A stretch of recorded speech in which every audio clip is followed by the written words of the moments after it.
Tagad izveidosim vienkāršu apaļo kukulīti, jeb, kā tautā saka, batonu.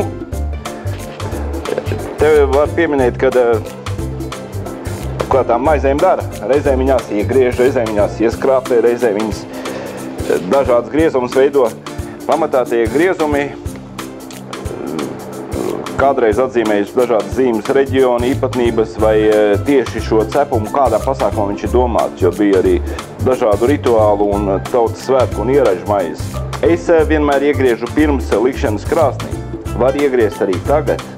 Var 2, 3, 5 lielās rūpnīcās, tas ir kā atšķirības zīme, bet viens liels pluss šim iegriezumam ir tāds, ka viņš rada tādu iespēju mazliet neveidīgāk strādāt. Jo, ja mēs šeit uz galda pieraudzējām mīklu vienreizīt, tad liekot uz pannu viņi vēl rūkst, un pats pēdējā rūkšana būs krāsnī.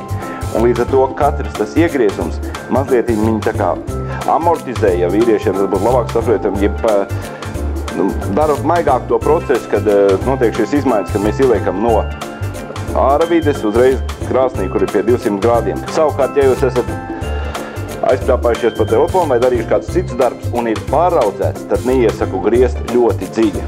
Un priekš griešanas var izmantot parasto nazi, kurš ir pēc iespējas asāks, samitināt eļļā vai ūdenī. Un tad iegriezt. Un kukulīšus jau liekam pieraudzēt un iegriezīsim pirms likšanas krāsnī.